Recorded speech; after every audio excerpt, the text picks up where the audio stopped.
Hi, everybody. I'm Peter Edson, the director of the soon-to-open, spectacular, 10-story, state-of-the-art, purpose-built Museum of Solutions Mumbai, MUSO, dedicated to inspiring, enabling, and empowering young people to solve the world's problems today.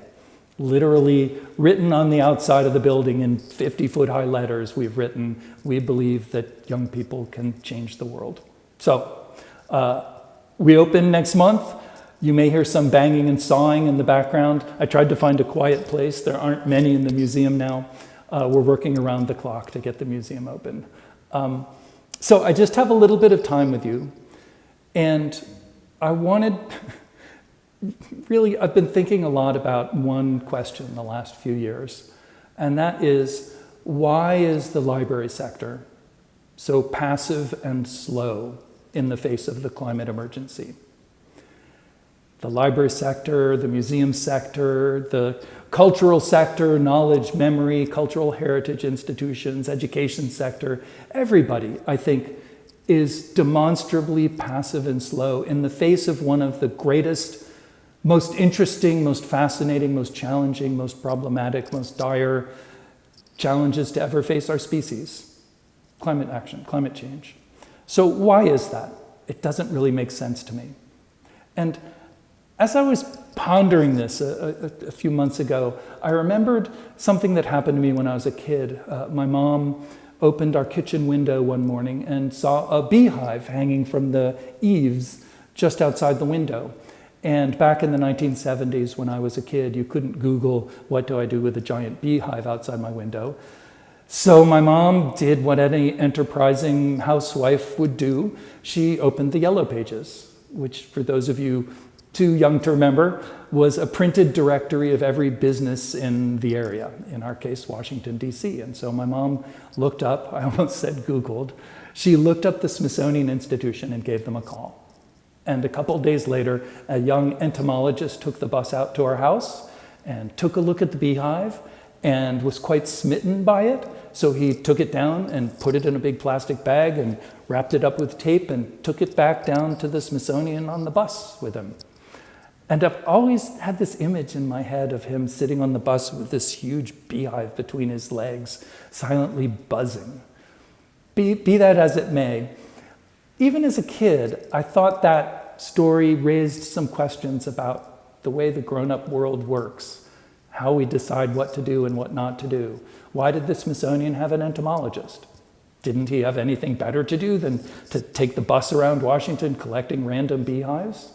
Why did we have an Air and Space Museum and a Natural History Museum and a Tropical Research Institute in Panama and an Astrophysical Observatory in Boston and an exhibit in the most important kind of visible gallery space at our American History Museum, an exhibit about the dresses worn by the president's wives? Why did we have those things and not some other things? And what I've come to realize as a museum library professional these last 30 years is that we all carry around in us a concept of practice. What's normal? What's normal behavior? What's a normal decision for a library practitioner to make? We carry on this little dialogue every day in the background to tell us what we should do. Should we buy this book or that book? Should we do this exhibition or that exhibition? And more often than not, that little conversation tells us something useful. But I think the climate emergency, the Sustainable Development Goals, many of the bold, incredible challenges facing us today, artificial intelligence, the pandemic, war in the Middle East, war in Europe, augmented human biology, DIY bio, nanoscience, materials science, AI, all of these things raise questions about the boundaries and assumptions behind our practice that our practice is just not able to answer. And I think a lot of that is because there's a certain lag built into any profession. The things we think are normal were normalized 10 or 15 years ago when we were trained, and maybe the people who trained us normalized their concept of practice 10 or 15 years before that, maybe on books that were written 10 or 15 years before that. So before you know it, what you think of as normal is actually rooted in a world of 30 or 40 years ago that is less and less relevant in many ways to the world of today. So as I've been working on this problem and trying to galvanize or catalyze more or more effort through, by, or at the cultural sector towards work that matters in the world, I've been using found this image from the great Kathy Sierra, thought leader in early social media. And Kathy said within every organization, and I would say within every system of practice, there's a big frickin' wall. And on this side of the wall is our everyday work, the way we organize, our sense of what fast or slow or big or small is, success or failure. And on the other side of that wall is the work we really should be doing. What's on the other side of that wall? The climate emergency, the Sustainable Development Goals, building resilience and kindness and joy and trust in our societies, and from the level of the neighborhood to the nation state and beyond. And on this side of the wall, Kathy's point is, you can get up to the face of that wall, you can get up close to the work you should be doing, but you can never get over that wall with standard incremental change. A little pilot project here, a little test case here, incremental improvement year in and year out. You can only get to that other side of that wall by rethinking problems entirely. And the more I use this image in talks and workshops and presentations and problem solving, the more resonance and relevance it takes on. This really, I think, describes the library sector, the GLAM sector, very, very well. So what is it that's holding us back on this side of the wall? Well, a lot of things, and I've cataloged a lot of them, but just in a few minutes, the information deficit model of learning and behavior change that's so rooted in our training. In other words, we believe very much in museum and library practice that if we can only help someone get that perfect piece of information, it may change their life. They may leave an enlightened person, a newly able person, and go and take a consequential behavior in the world towards some of these grand challenges. The problem is, I've been asking about this phenomenon for years and years and years and years, and I have almost no working, real examples of that ever happening in a museum, certainly. And I don't know any examples in a library. I know some anecdotal evidence. And furthermore, neuroscience, social science, behavioral science has taught us that often the exact opposite happens. If you give someone a piece of information that contradicts their worldview, they're more likely to believe their worldview even more strongly and reject the new piece of information. And then very often, people, when they know a fact, they substitute doing that thing for knowing about it. In other words, knowing about it suffices and they feel they don't have to take action. This is a big problem with American consumer behavior and climate action and a climate response. Another thing on this side of the wall that's holding us back in library practice is agency, a sense of agency. People all up and down the org chart, from the smallest library to national, international library systems, nobody thinks they have enough agency to change the system, even though almost everybody acknowledges that something should be changed. I was talking last year with the director of, I think, the largest national library system in Europe, and she told me, Michael, I'm much more of an activist than you would know by seeing the decisions my library makes, but I can't take action because the government, I serve government would never allow it. And you go and talk to members of government and they say, we're much more activist and forward thinking than you would think, but we can't take action because we're beholden to government and to the voters. And you talk to voters and they go, oh my God, what's going on? Please take action. Everybody has a boss. And yet somehow somebody's got to start taking responsibility for opening up the future to change a little bit, for updating our sense of practice. The last thing I want to talk about on this side of the frickin' wall, although there are many more to talk about, is this idea of activism. I was at the IFLA World Congress last year. I gave the closing keynote about just this topic. And as soon as I mentioned the word activism in the halls of the Dublin Convention Center, librarians started freaking out. That is a toxic, radioactive, dangerous world in the field of librarianship. And I came to realize that I've been very poorly educated, miseducated in my life. I was raised to think that to be a good citizen, you had two choices, really. You could be the good, steady citizen, pay your taxes, read the newspaper, vote, every once in a while write a letter to the editor or write to your congressman or woman, and just sort of be a good, stable citizen and support change. Or the only alternative to that was throwing bricks through shop windows and setting cars on fire in the street, with nothing in between. And what I've come to realize by studying the topic of activism is there's this incredible repertoire of possible activities that from writing letters to craftivism to thousands of avenues for making your will, your voice, your professional practice relevant in the world of decision-making, the grown-up world of decision-making and adult dialogue. So my education deprived me of that vocabulary, and I hope that we can begin to learn it with each other.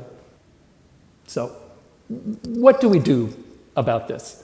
How do we update this sense of practice? Well, one thing we can do is to begin building new kinds of organizations, new kinds of projects, to normalize the idea that a normal part of cultural practice, of library practice, is becoming consequentially deeply involved in the life of your community and catalyzing action towards things that matter.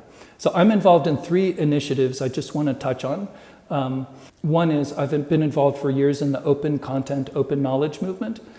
The roots of that movement go to the very core impulse of opening up institutions to more voices, more broader sense of decision-making, broader governance structure, more participation to really democratize them in all ways. And that movement has, I think, stuck now. I think it's in a midlife crisis now where we've realized that just providing the digitization and technological infrastructure to access works is only one part of the bridge you need to build between knowledge and action and impact in society. I think we've also become disenchanted with what technology is. We need to update our concept of digitality in the world to account for its dark side. And I think the lost, missing, hidden potential of the Web 2.0 revolution, which we've only partially captured. Growing out of some workshops on these topics a couple of years ago, some library, museum, archive sector brothers and sisters and I are bootstrapping this project called Climate Things, the goal of which is exactly what I'm describing, to normalize the idea that part of being a cultural practitioner is being involved in your community at scale with great boldness on things that matter in the world, and dramatically increasing the number of organizations and practitioners and community members who are working on global goals in their own local communities with their own hands every day. So those 2 initiatives related to that, you can go to climatethings.org, and I'll show a QR code at the end that can take you to a lead page for all of this. But the one project is 23 Climate Things, built on the venerated 23 Things program created by Helen Blowers and friends to do Web 2.0 training. The idea is that we learn best when we learn from each other, when we learn by doing, and when we work on projects together. So 23 Climate Things is a peer-to-peer learning, training, and doing initiative, the goal of which is to involve and empower and make bold dramatically more people who work in our sector. But we also know, I know, that kind of bottom-up, happy, collegial, convivial approach isn't going to be enough fast enough, particularly for climate. As Bill McKibben said, the climate emergency is different than every other emergency we faced. Winning slowly when it comes to climate is the same as losing. So we gotta do some things fast. So the companion project to 23 Climate Things is an innovation prize, $10 million to the first cultural organization teams who can create 10 million hours of action in their local communities towards the climate emergency. And 10 million hours may sound like a lot, but it's really not that much. Americans spend 280 billion hours a year watching TV every year. The Boy Scouts, or scouting, Boy and Girl Scouts around the world, galvanized 2 billion hours of effort towards the Sustainable Development Goals a couple years ago, and they pledged to double that in the next 4 years. I think there was a survey in 10 European countries that showed Europeans spend 130 billion hours a year gardening.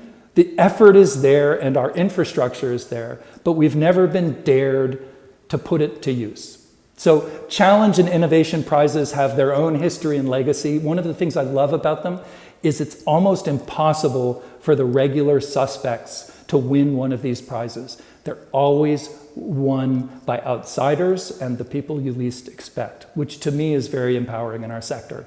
And the point of this is to prove that cultural infrastructure, library infrastructure, can make a real world difference in the scale of action towards work that matters.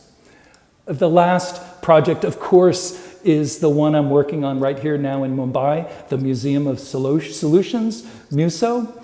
MUSO is built on the idea that young people have extraordinary capabilities and extraordinary simple needs in a city like this. And that if young people are allowed to play, discover at their own pace, use their bodies and their imaginations to solve difficult problems or just to get to know each other, then all sorts of outcomes are possible in society that would not be when kids are doing rote memorization.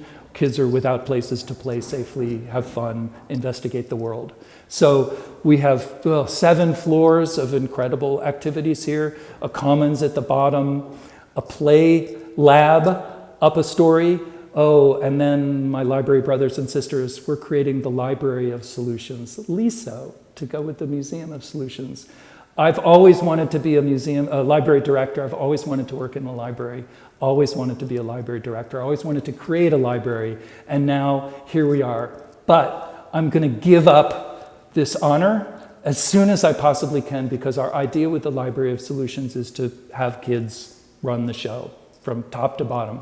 I'll raise money. I'll help them in any way we can. Our team will dedicate their careers to helping these kids run this library. But really, it's of, by, and for the kids themselves. Any kid who knows something or wants to share something can have a Library of Solutions wherever they are. Global, networked, bottom-up, kid-focused. So excited about that. So a commons, a Library of Solutions, a play lab, a discover lab where we take the hands-on embodied learning and start applying it to real-world problems like the water crisis in Mumbai, the water that's going to come up from sea level rise and the water that's missing because we've paved over our rivers. And then up a floor from that is a Make Lab, where we learn to apply the habits of builders and doers and problem solvings to all kinds of problems and questions, big and small. And then above that on the roof is a rooftop garden, the Grow Lab, where you take all these things you've done and you stand and you look out on the world that you live in and you can ask yourself the question. Actually, the whole museum is a question. We want to know what you see when you look out at the world, and we want you to bring what you see into this museum, into your living room, into your school classroom, into your neighborhood and block, and ask yourselves, what can we do to fix something? What can we do? What can we do? What can we build? This word solutions is so overwrought in the worlds that I come from, from the great whiteboards and the great conference rooms in the great cities of Europe and North America. But the team here has been talking to kids where they work and play for years now. And what we know is that kids see a lot of things in the world they'd like to be better. They're not hung up or blind the way a lot of us adults are.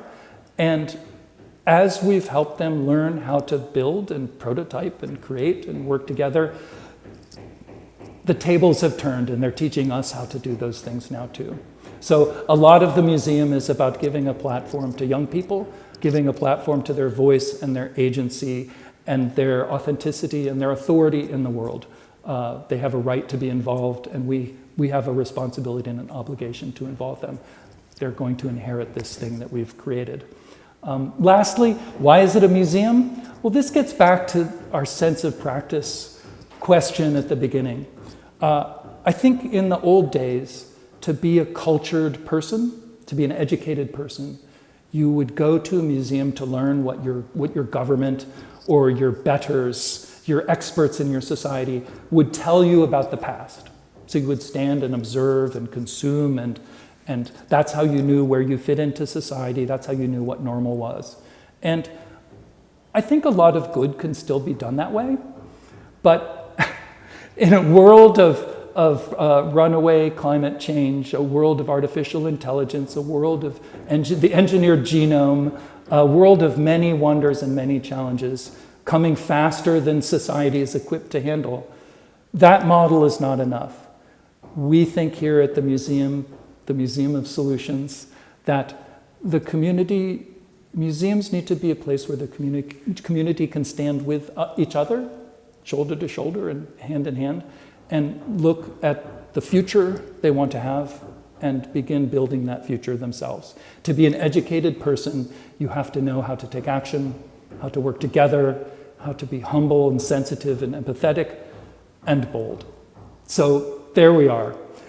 I hope, here's a QR code that links to some of the things I've talked about today. That came in at 20 minutes or so. We now have time for some Q&A.